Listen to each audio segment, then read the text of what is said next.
નમસ્કાર બાલ મિત્રો, યુટ્યુબ ચેનલમાં આપનું હાર્દિક સ્વાગત છે. આજે આપણે ભાગ નંબર 111માં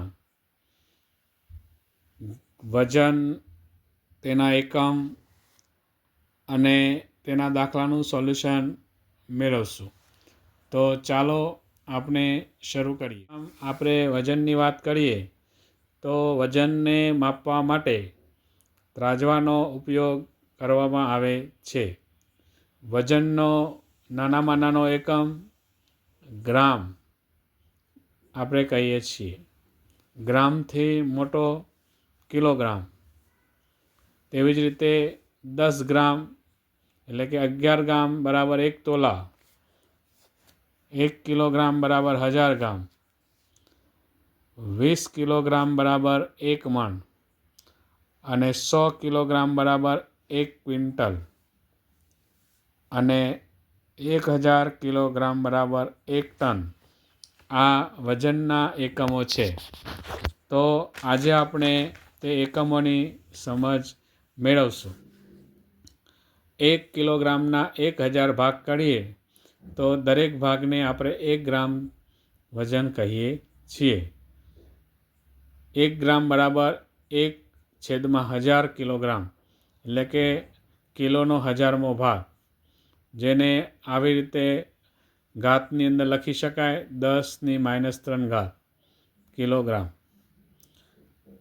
કરિયાણાની દુકાનમાં આપણે કોઈ વસ્તુ લેવા માટે જઈએ તો એલચી, તજ, લવિંગ આ બધી વસ્તુના નાના પેકિંગ આપણે જોવા મળે છે. અને આ બધી વસ્તુનું વજન તે ગ્રામમાં એ હોય છે. એટલે કે વજનનો નાનામાં નાનો એકમ ગ્રામ કહીએ છીએ. ત્યારબાદ તોલું.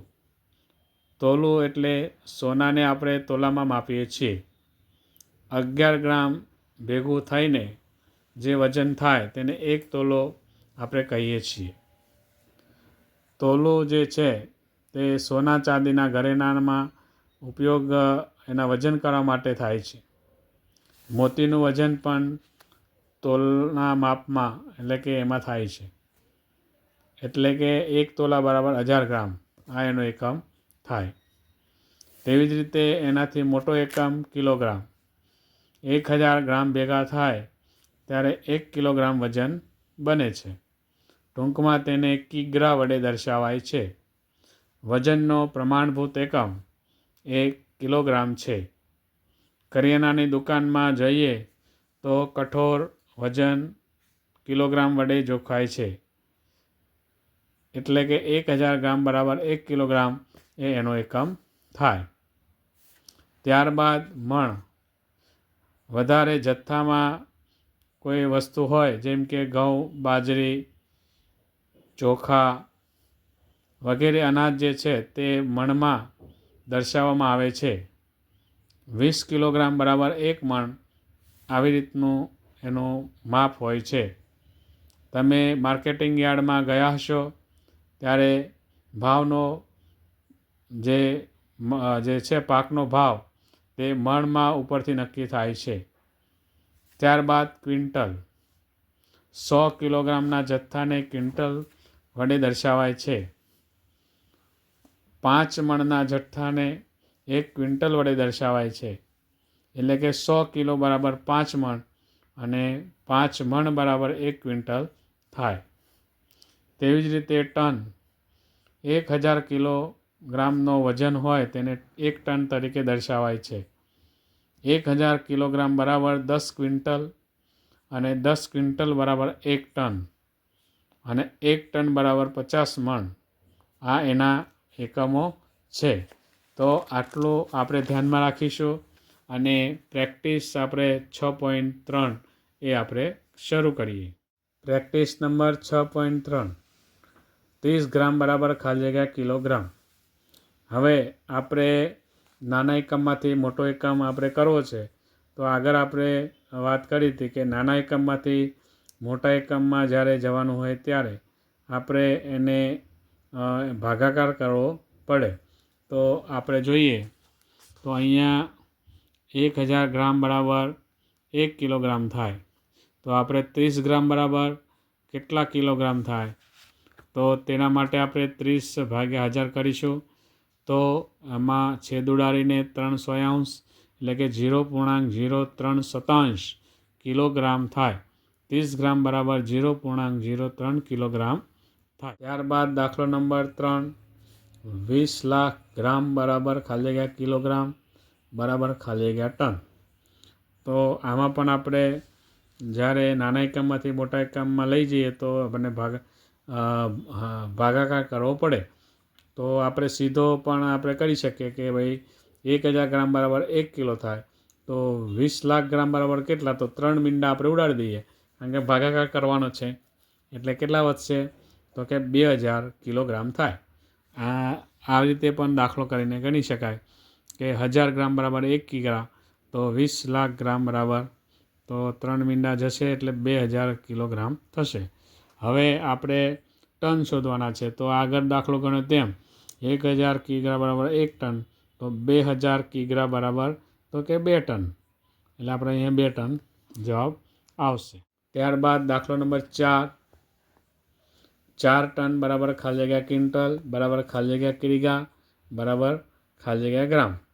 હવે આપણે મોટા એકમમાંથી નાના એકમમાં જવાનું છે તો હવે એમાંથી આપણે કેવી રીતે કરીશું તો કે મોટા એકમમાંથી જ્યારે જોઈએ તો 1 ટન બરાબર 1000 કિગ્રા થાય તો 4 ટન બરાબર કેટલા તો આપણે ગુણાકાર કરીશું તો 40 ગુણ્યા 1000 અને 4 ગુણ્યા 1000 એટલે કે 4000 કિલોગ્રામ થાય. આપણે ક્વિન્ટલ શોધવાના છે એ 4 ટન બરાબર કેટલા ક્વિન્ટલ થાય તો હવે આપણે ક્વિન્ટલ જોઈએ તો 1 કિગ્રા બરાબર 100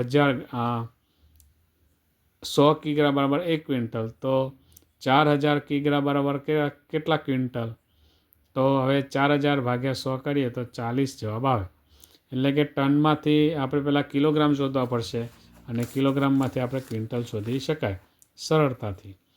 તેવી જ રીતે હવે ક્વિન્ટલ શોધ્યા પછી આપણે કિલોગ્રામમાં જોઈએ તો 40 ક્વિન્ટલ હવે બરાબર કેટલા કિગ્રા થાય તો આપણે અહીંયા જોયું કે 4000 થાય 4000 કિગ્રા થાય એ આપણે જવાબ અહીંયા લખ્યો છે.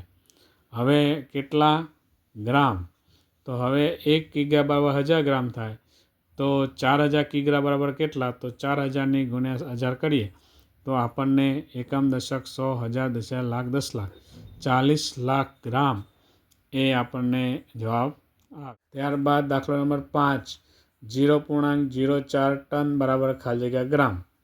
તો હવે ટનમાંથી ગ્રામમાં ફેરવવાના છે તો આપણે એના માટે સૌથી પહેલાં કિલોગ્રામમાં આપણે લઈશું કે 1 ટન બરાબર 1000 કિગ્રા તો 0.04 ટન બરાબર કેટલા તો 4 ગુણ્યા 1000 કરીએ 2 મીંડા ઉડી ગયા એટલે 40 કિલોગ્રામ થયું. હવે કિલોગ્રામ આપણે શોધ્યા પછી આપણે ગ્રામ શોધવાના છે તો હવે 1 કિગ્રા બરાબર 1000 ગ્રામ તો 40 કિગ્રા બરાબર કેટલા તો 40 ગુણ્યા 1000 કરીએ તો 40 4 મીંડા આવે 3 ને 1 4 એકમ દશક 100 1000 10000 40,000 ગ્રામ એ થાય. ત્યારબાદ દાખલો નંબર 6 0.3 ક્વિન્ટલ બરાબર ખાલી જગ્યા કિલોગ્રામ. તો આમાં પણ આપણે ક્વિન્ટલમાંથી જ્યારે મોટા એકમમાંથી નાના એકમમાં જઈએ તો આપણે ગુણાકાર કરીએ છીએ. તો 1 ક્વિન્ટલ બરાબર 100 કિલોગ્રામ તો 0.3 ક્વિન્ટલ બરાબર તો 3 ગુણ્યા 100 કરીએ તો 30 કિલોગ્રામ થાય. 0.3 ક્વિન્ટલ બરાબર 30 કિલોગ્રામ થશે. ત્યારબાદ 40 ક્વિન્ટલ બરાબર ખાલી જગ્યા મણ બરાબર ખાલી જગ્યા ગ્રામ. તો અહીંયા આપણે સૌથી પહેલાં ક્વિન્ટલમાંથી મણ શોધીએ તો 1 ક્વિન્ટલ બરાબર 100 કિલો તો 40 ક્વિન્ટલ બરાબર 40 ગુણ્યા 100 કરીએ તો 4000 કિલોગ્રામ થાય. હવે એના મણ આપણે શોધવાના છે તો 20 કિલો બરાબર 1 મણ થાય તો 4000 કિલો બરાબર કેટલા તો 4000 ભાગ્યા 20 કરીએ તો 200 જવાબ આવે. તો 200 અહીંયા મણ થશે. હવે મણના આપણે ગ્રામ કરવાના છે, તો આપણે કિગ્રા પરથી ગ્રામ થાય તો અહીંયા કિગ્રા 4000 કિગ્રા છે, તો 1 કિગ્રા બરાબર 1000 ગ્રામ. 4000 કિગ્રા બરાબર કેટલા? તો 4000 ગુણ્યા 1000 કરીએ તો એકમ, દશક, 100, 1000, 10,000, લાખ, 10 લાખ, 40 લાખ ગ્રામ એ આપણો જવાબ આવશે. મિત્રો, આજે આપણે ભાગ નંબર 111માં વજન, તેના એકમો અને તેના દાખલાનું સોલ્યુશન મેળવ્યું. હવે આપણે ભાગ નંબર 112માં આગળ મળીશું. નમસ્કાર.